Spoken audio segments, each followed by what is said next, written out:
সেই জন্য আমরা আমাদের ভারপ্রাপ্ত চেয়ারম্যান জনাব তারেক রহমান গতকালকেও বলেছেন যে নির্বাচন নিয়ে আমাদের এমন কোনো বক্তব্য রাখা উচিত না যেটা নিয়ে মানে একটা বিতর্কের সৃষ্টি হতে পারে।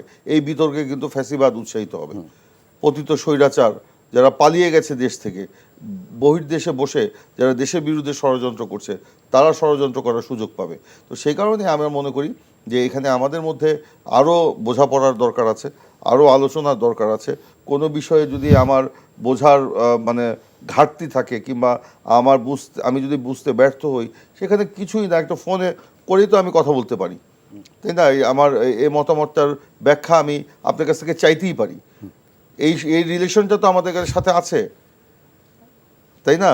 তো মির্জা ফখরুল ইসলাম আলমগীরের কোনো বক্তব্যে কেউ যদি মানে কারো যদি বুঝতে অসুবিধা হয়, গাড়ি চালিয়ে তার বাসায় যেতে যেতে একটু ফোন করা যায় যে আমি আপনার বাসায় চা খেতে আসছি, তাই না? তো সেখানে বসেই তো চায়ের টেবিলে আলোচনা সেখানে হতে পারে। আমি সবগুলো বাদ দিয়ে যদি আইন উপদেষ্টা ডক্টর আসিফ নজরুল তার একটি ফেসবুক স্ট্যাটাস আজকে দিয়েছেন, এবং সেটি গত কয়েকদিনের প্রেক্ষিতেই তিনি দিয়েছেন, স্ট্যাটাসে উল্লেখ করেছে যে এই বিএনপি কিংবা ছাত্রদের ভিতরে যদি ভুল বোঝাবুঝি হয়, সেটির ফলে দেশের শঙ্কা রয়েছে। তিনি বলছেন যে এতে গুজব আরও বাড়তে পারে। গত কয়েকদিনে সেই গুজবগুলোর ফলে অনেকে, তার এই সংক্ষেপেই বলি যে তার এই স্ট্যাটাসকে আপনি কিভাবে দেখছেন, কেন এরকম প্রেক্ষিত তৈরি হলো?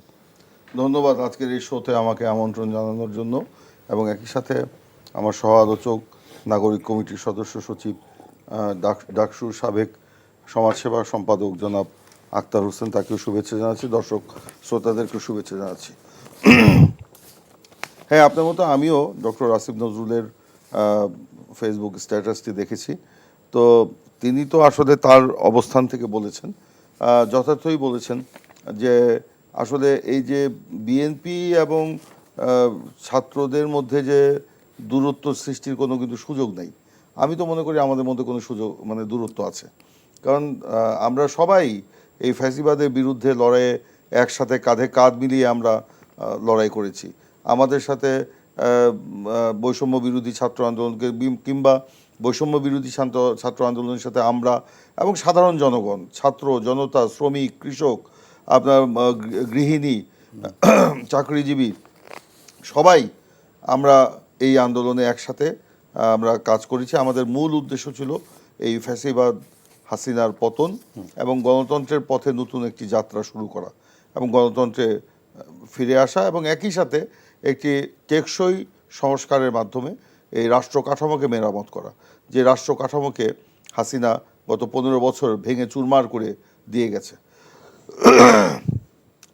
সরি।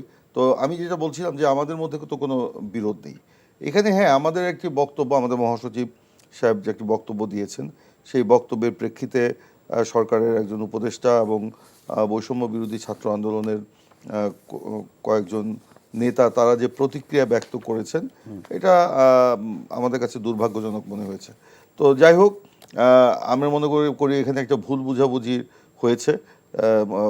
হয়তো আমাদের মহাসচিবের যে বক্তব্যটা তারা সঠিকভাবে আপনার অনুধাবন করতে ব্যর্থ হয়েছেন, কারণ একই ধরনের বক্তব্য সম্প্রতি ডক্টর শফিকুর রহমান, যিনি জামাতে ইসলামের আমির, তিনি কিন্তু দিয়েছিলেন এবং সেটা প্রচারও হয়েছিল, প্রকাশিত হয়েছে। তো সেই বক্তব্যের প্রেক্ষিতে কিন্তু আমরা এরকম প্রতিক্রিয়া দেখি নাই। হয়তো ভুল বুঝাবুঝি থেকেই এই প্রতিক্রিয়াটা হয়েছে। তো আমরা মনে করি না যে আমাদের সাথে বৈষম্য বিরোধী ছাত্র আন্দোলন কোনো বিরোধ আছে। আমরা একই যাত্রার সহযাত্রী, এবং এই যে আপনার গণতন্ত্রের পুনরুদ্ধার এবং সংস্কার, এটা আমরাও চাই।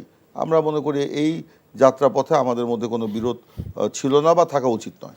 একই সঙ্গে আরেকটা বিষয় জানতে চাই, আপনার বক্তব্য থেকে এই বিষয়টা আসলো, সেটা হচ্ছে যে কয়দিন আগে একই ধরনের বক্তব্য জামাতের আমির ডাক্তার শফিকুর রহমান দিয়েছে, কিন্তু তার সেই বক্তব্য নিয়ে ভুল বোঝাবুঝি তৈরি হচ্ছে না, কিন্তু বিএনপি মহাসচিব বক্তব্য দিলে শিক্ষার্থীদের সাথে বা বৈষম্য বিরোধী ছাত্র আন্দোলন বা জাতীয় নাগরিক কমিটির নেতাদের মধ্যে ভুল বোঝাবুঝি তৈরি হয়। আসলে এইটা কি দূরত্ব থেকে? যদিও আসিফ নজরুল এটিও বলেছেন যে রাজনৈতিক দলের সঙ্গে সরকারের কোনো দূরত্ব নেই, তাহলে শিক্ষার্থী রাজনৈতিক দলগুলোর সাথে সরকারের কোনো দূরত্ব নেই, সেটা যেমন ঠিক, আবার ধরেন একটা নিবিড় যে সম্পর্ক থাকা দরকার সেটাও কিন্তু নেই।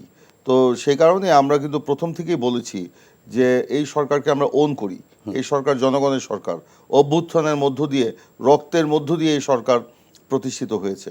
তো এই সরকার যাতে ব্যর্থ না হয় এটা আমরা সকলেই চাই। সে কারণে আমাদের যে সমর্থন, এটা প্রশ্নাতীত করার দায়িত্ব কিন্তু সরকারের, কারণ তারা স্টিয়ারিংয়ে আছেন, স্টিয়ারিংয়ে বসে আছেন। তো সেই কারণেই আপনি যেটা আমরা বলি যে আমরা এই নিবিড় সম্পর্ক বা যোগাযোগের মধ্য দিয়ে আমাদের মধ্যে নৈকট্যটা আরও দৃঢ় করা, এবং সেটা শুধু আমাদের না, সকলের সাথে, বৈষম্য বিরোধী ছাত্র আন্দোলন কিংবা অন্যান্য রাজনৈতিক দল যারা আছে সবার মধ্যে একটা নৈকট্য সৃষ্টি করে জাতীয় ঐক্যকে সুপ্রতিষ্ঠিত করা, এবং এর মধ্য দিয়েই সমস্ত মতামত সিদ্ধান্তগুলোকে বের করে নিয়ে আসা। না হলে আমাদের মধ্যে যদি দূরত্বের সৃষ্টি হয় কিংবা কোনো ভুল বুঝাবুঝির সৃষ্টি হয়, এখানে কিন্তু ফ্যাসিবাদ আপনার মানে উৎসাহিত হবে। তারা কিন্তু বিভিন্ন ষড়যন্ত্র এখনও করছে, তখনও ষড়যন্ত্র করার সুযোগ পাবে। সেই জন্য আমরা, আমাদের ভারপ্রাপ্ত চেয়ারম্যান জনাব তারেক রহমান গতকালকেও বলেছেন যে নির্বাচন নিয়ে আমাদের এমন কোনো বক্তব্য রাখা উচিত না যেটা নিয়ে মানে একটা বিতর্কের সৃষ্টি হতে পারে। এই বিতর্কে কিন্তু ফ্যাসিবাদ উৎসাহিত হবে। পতিত স্বৈরাচার যারা পালিয়ে গেছে দেশ থেকে, বহির্দেশে বসে যারা দেশের বিরুদ্ধে ষড়যন্ত্র করছে, তারা ষড়যন্ত্র করার সুযোগ পাবে।